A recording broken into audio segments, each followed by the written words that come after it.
The NFL's job is to entertain the fans. These guys haven't stopped anybody all year. Jahmyr Gibbs, 7 carries for 2 yards. But here's the most embarrassing of the game.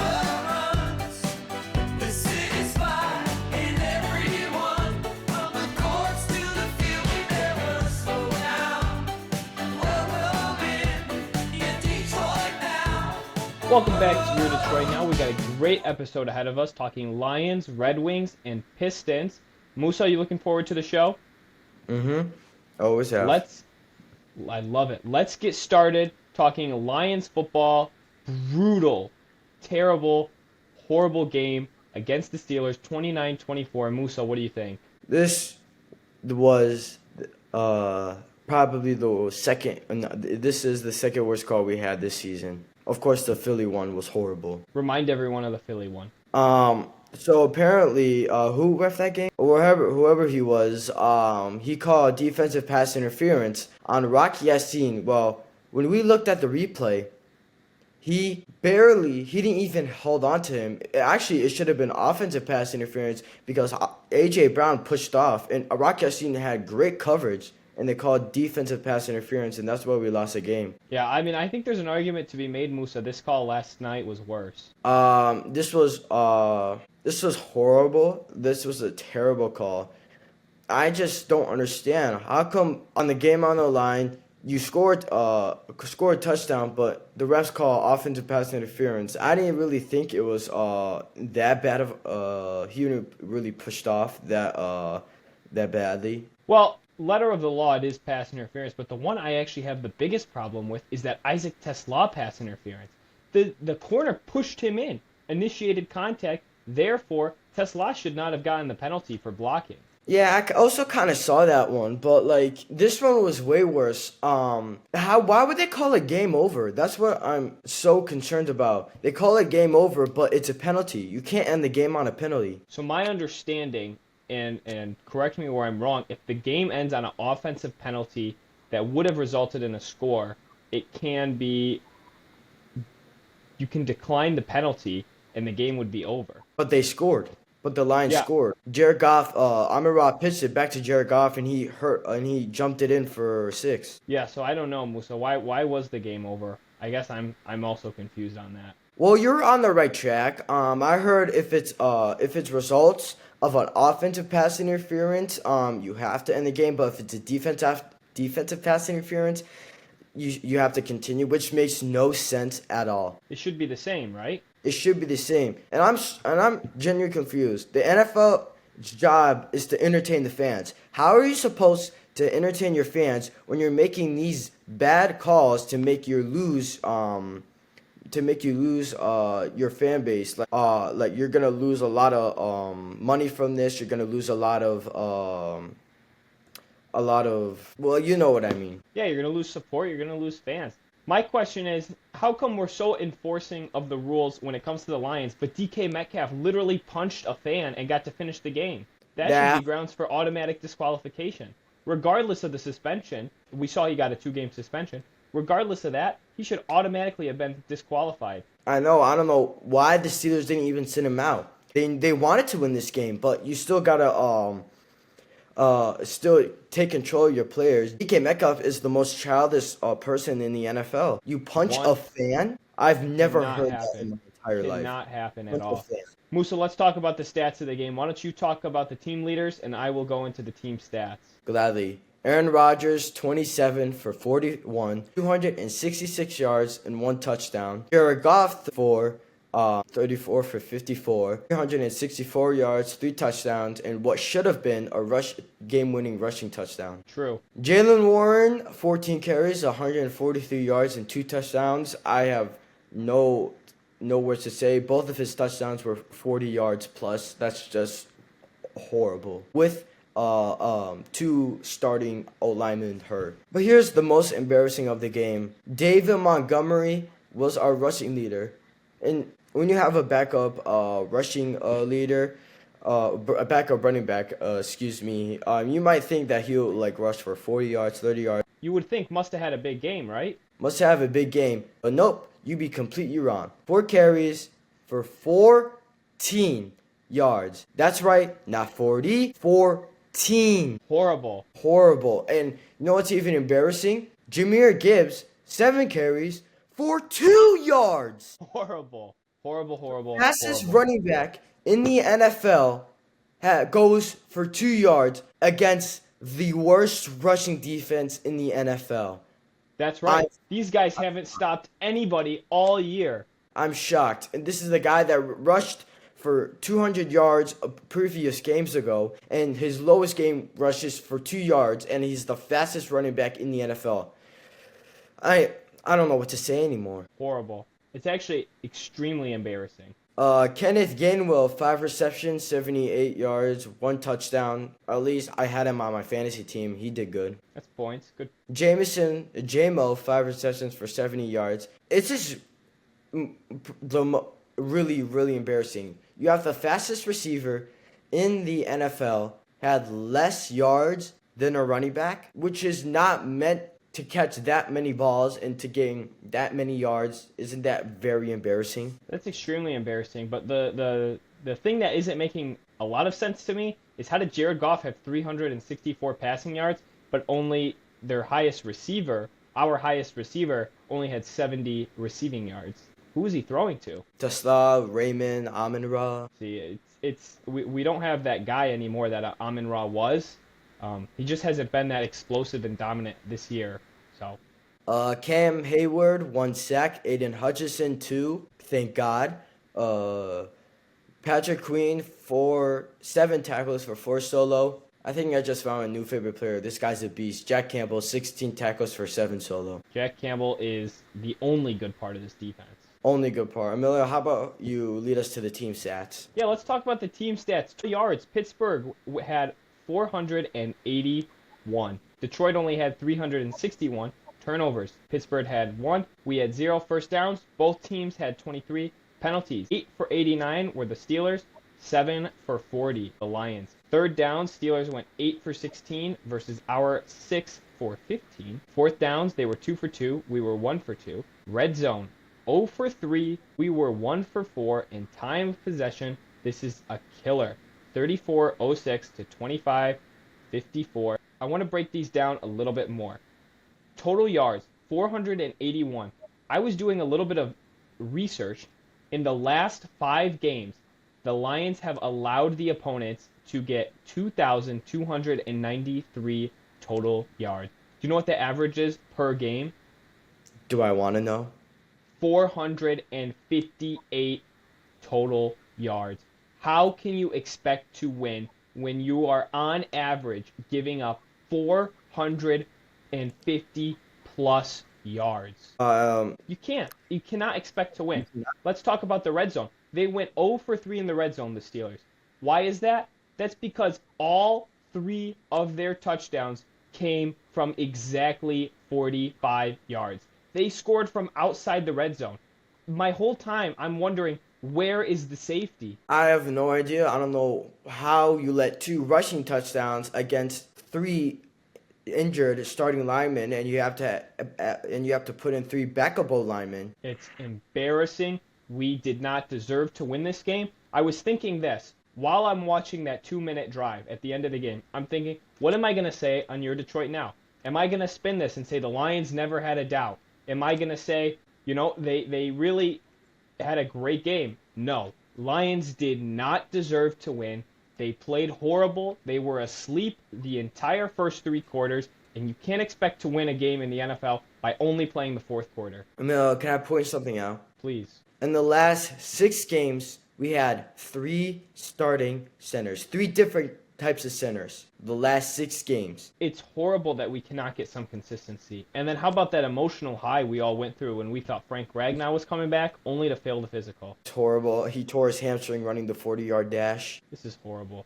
I don't know what to do. I mean, this season is a wash. Mathematically, we are not eliminated from the playoffs, so we will not have our moment of silence like we did for the Tigers just yet, because we only do that when we are mathematically eliminated from the playoffs. But it's over. I'm still a big believer, but it's my belief is like this much. Well, how about the Bears? Most likely going to win the division.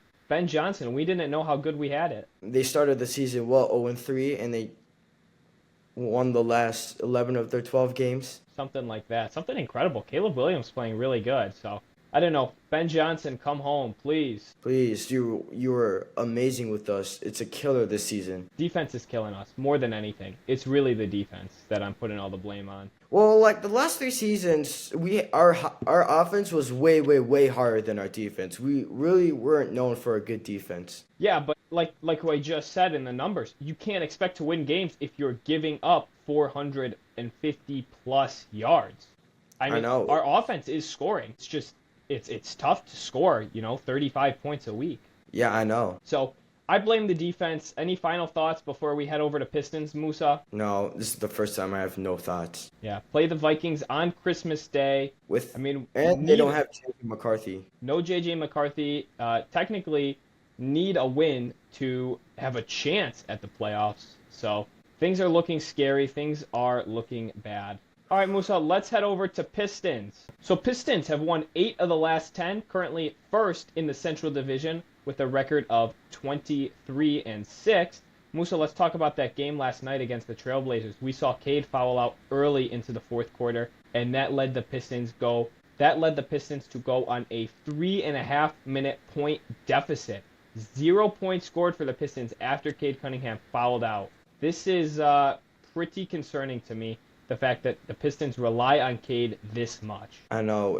What would you expect? He's on trail winning MVP. Why would you not rely on him? Well, I think this actually solidifies his MVP status. The fact that he is so dominant and that important to probably the second best team in the NBA right now. Yeah, okay. No one can beat OKC. No, they're in a league of their own right now. All right. Let's get into some of the game leaders. Jalen Duren, 26 points, 11 for 15 on field goal, and 4 for 6 on free throws. Alistair Thomas was had the most rebounds with 7 defensive and 5 offensive. And Cade Cunningham had 9 assists with 26 minutes. All right, Musa, let's talk about some team stats. Since we're 44% from the field goal, 23% on the three-point shot. That is horrible. Free throws, 63%, also no good. 10 turnovers, 48 rebounds. That's something to be proud about. The largest lead the Pistons had was 21 points. That lead was shortly lived because they pretty quickly, late into the fourth quarter, with that 3-minute deficit, they were able to actually take the lead by 1. The win probability went into their favor by 60%. That is pretty shocking when you look at how dominant of a lead that the Pistons had. And don't forget, they had 97% on percent led. That's true. That is true. Let's talk about how things stand for the Pistons. No shocker to me if they make the playoffs. We talked about this last year. They're probably going to be in good position to lock up that 1 seed if they keep playing how they're playing. Their average point difference is +6. They're on a 2-game win streak right now. We are averaging about, like I said, 6 points more than we're giving up.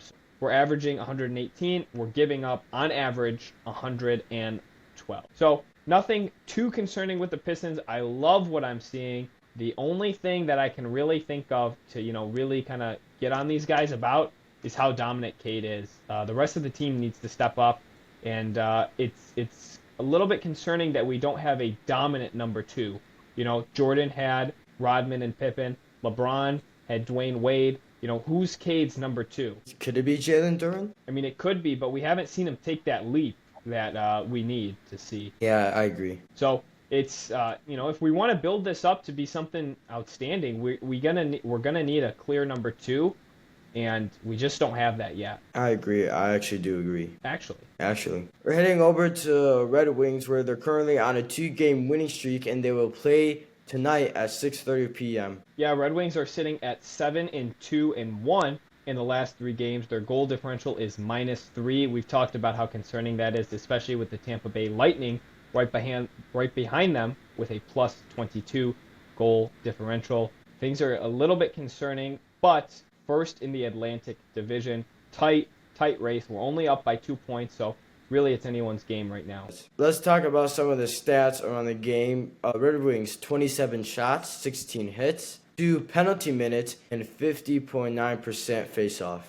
Yeah, this game was pretty exciting. We got to see it go into overtime. Love a good overtime game, isn't that right, Musa? Energetic, a lot of nervousness, a lot of excitement. 100%. I think 3-on-3 hockey is even better too. Just less men on the ice, more action. So I actually am, I'm a little surprised how the Red Wings are able to turn it around. I am hoping they can get a pretty good playoff spot now. But like we say, a lot of hockey left to play. So Red Wings are one we're gonna have to keep our eyes on. All right, Musa, it's time for college basketball. Since the last time we talked, MSU has played Oakland University, OU. 70-79 was the final score. Kind of a shockingly close game. I look at this as a cross comparison because U of M also played OU, and that was a blowout compared to what we had. So, shocking game. MSU's win probability never went below 50, but pretty shocking game. There was actually a few points in this game when OU was up. So, eventually, obviously, the Spartans ran away with it, but pretty shocking game. Cohen Carr, 22 points. Jackson Kohler, 13 rebounds, and for assists, Kure Tang with 5. Those are your game leaders. Field goals, Spartans were 46%, 27% from the three, horrible. Free throws, 74%, 11 turnovers. Rebounds were 42. Percent led was 66, and the largest lead the Spartans got was 12 points. I love seeing these high rebounds. It's something that I've been seeing. It's a theme of the season. I do love it, but man, the Spartans kind of fell asleep here. Yeah, but only having your largest league by 12 points against an unranked team and you're top 10, that's really bad. Yeah, Spartans sitting at number 9.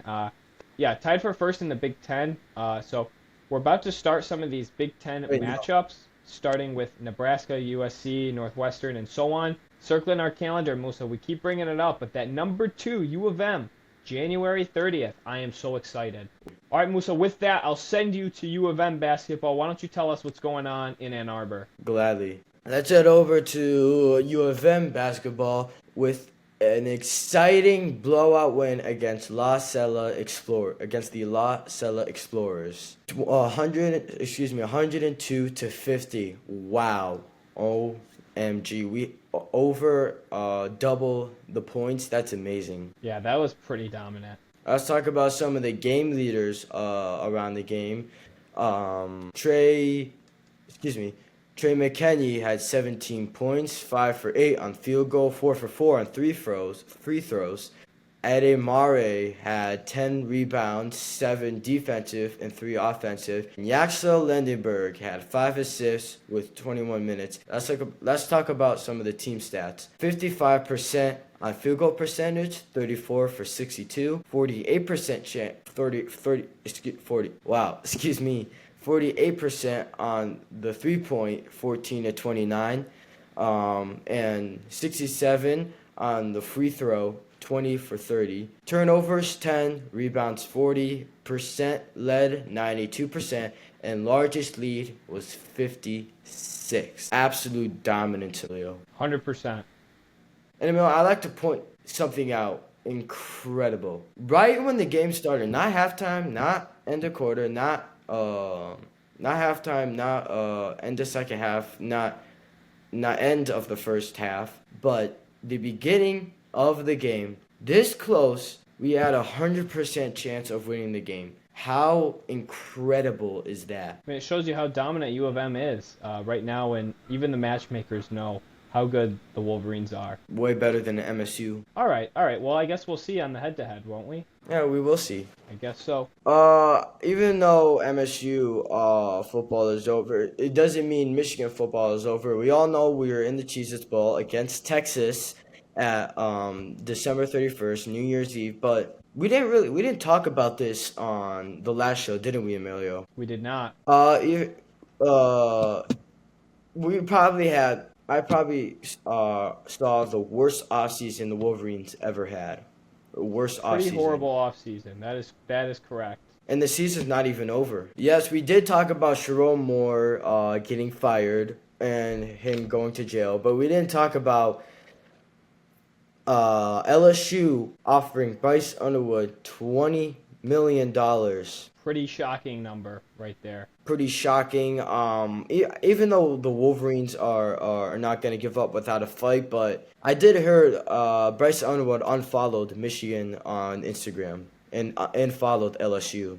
I don't know See, if it's that would be crazy. That would be. Let's check. Let's do a live check. Is Bryce Oh my Underwood following U of M? I don't know if it's a rumor or if it was confirmed, but still, UofM's not going to give up without a fight. Let's check. Bryce Underwood. After further review, Bryce Underwood is still following U of M football. Even though Michigan's still not going to give up without a fight, they're going to find a way to keep him. Oh, Hopefully. they have that Larry Ellison money, Musa. Larry Ellison. I also found something interesting lately. John Harbaugh is most likely to be our head coach next season. That would be pretty shocking. I think he's got a good thing going in Baltimore. I know they're probably not going to make the playoffs this year, but I'd be pretty shocked if that actually happened. And Kalen DeBoer still an option, Ryan Kelly. But John Harbaugh and his brother coach at Michigan? Ooh. Yeah, that would be pretty awesome, actually, but I'd be shocked. Mm-hmm. All right, Musa, let's talk about the Spartans. Spartans recently hired Alabama's co-offensive coordinator, Nick Sherdan, who will be finishing the season with the Tide this playoffs. So, pretty excited about this hire. Things are looking good for MSU. I have to be honest with you, Musa. I'd rather be MSU's. I'd rather have the offseason we're having than the offseason you're having. I'm just so mad when you said the word offseason. I know. Tough time. Tough time to be a Wolverine, but there's always the Cheez-It Bowl, right? Cheez-Its Bowl, and like I said, I don't like Cheez-Its. Well, one thing we forgot to mention earlier in the show, but we're going to include now, our Player of the Weeks. My Player of the Week, though they lost, Jack Campbell, 16 tackles, 7 solo, and 1 forced fumble, really becoming the rock that this defense can rely on here. He's a really important part of this defense, and glad to have him. That's a great pick. Jack Campbell is a leader on this defense, and he is just fearless. Emilio, I'm calling my Player of the Week. This time, it's going to be basketball, but not college basketball. It's going to be someone on the Pistons, and that will be Jalen Duren. 26 points, 11 for 50 on a field goal, and 4 for 6 on free throw. That's a great pick. Is this your first time picking a Piston as your Player of the Week?